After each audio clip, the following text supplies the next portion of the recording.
This is TWiT. I should introduce Jason Snell, sixcolors.com. Hello. The incomparable Jason Snell. Hello.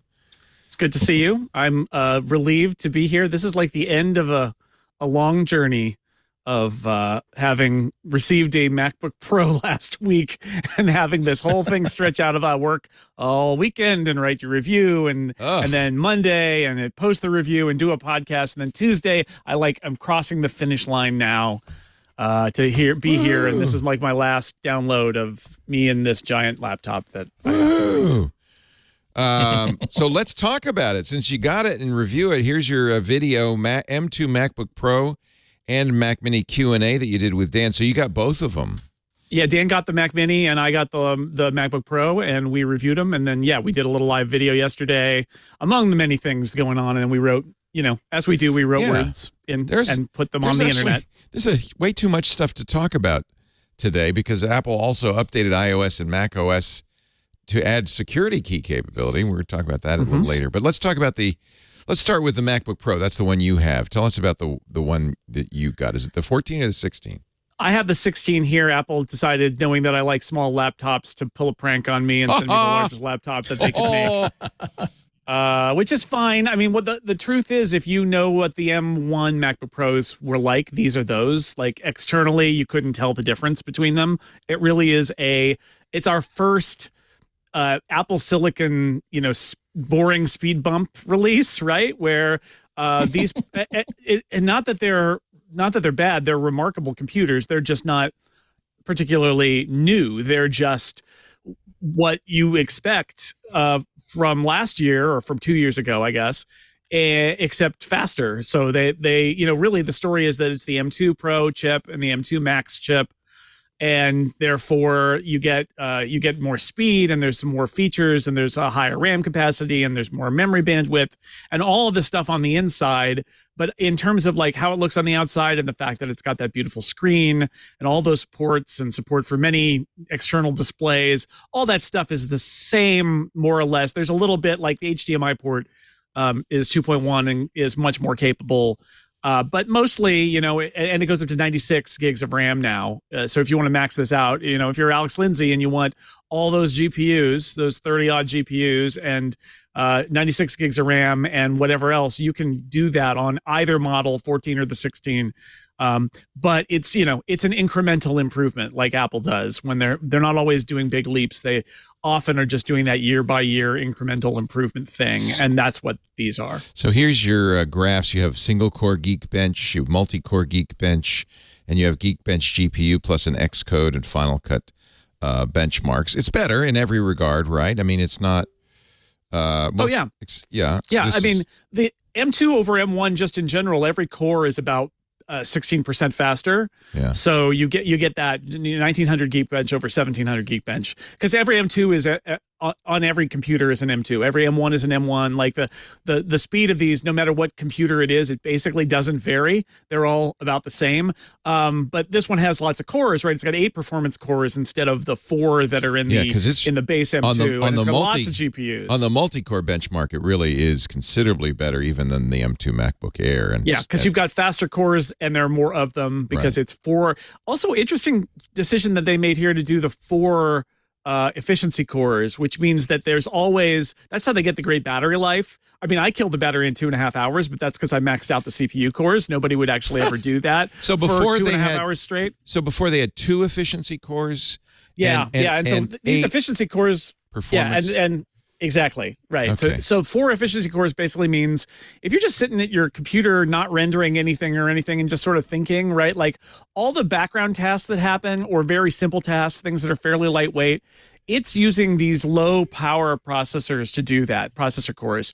And it's only when you really stress test the thing that it spins up the performance cores. Performance cores are where we get all of these benchmark results, right? They're the ones that say how fast it is. But the truth is, most of the time, you're not using them. And with 2, if you did a little bit, it would have to kick one of those power hungry things into gear in order to fulfill your need. But with 4, it's even less that you're going to kick into the performance cores, and that all goes down to battery life, which matters so much if you're using one of these laptops not plugged in, and that's how they get those amazing, they quote 22 hours on the 16-inch model of watching a video, which is an artificial test, but they're all artificial.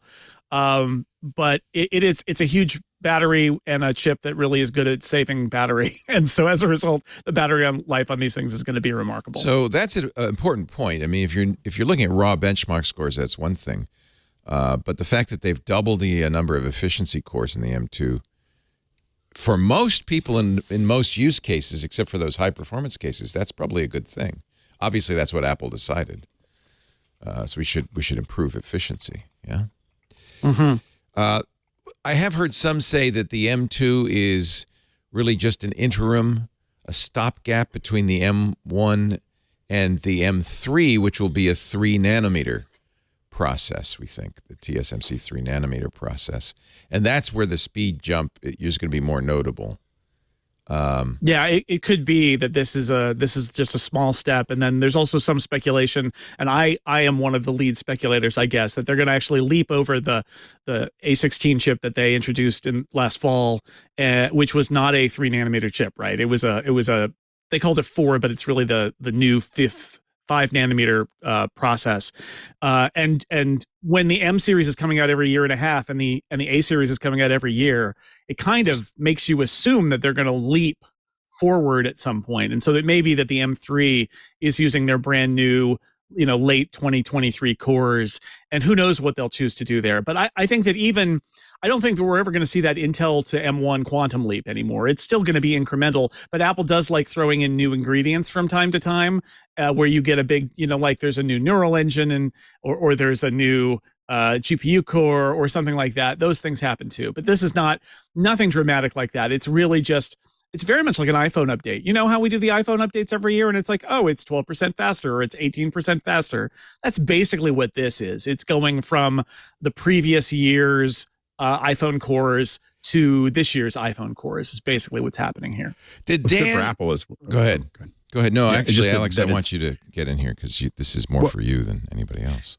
Yeah, I mean, I think that it's going to be really interesting. I think that the fact that Apple can control their destiny at this point with their chip is a big deal. Like before, they've been dependent on the GPUs and the CPUs before, and we've talked about this in the past, have really been something they can't control the speed. They can't control those. And a lot of times that speed is lagged behind, where they want it to be. And they had to just kind of tap dance with the software and try to make things more efficient. And they weren't able to build that. So I think that we're going to see that. I also think a lot of the speed upgrades are going to come from developers really following, not really taking full advantage of the chips and taking full advantage of the architectures that Apple gives them. And so we're going to keep on seeing big speed bumps. We're seeing things where, hey, we released a new product and it's 6 times faster.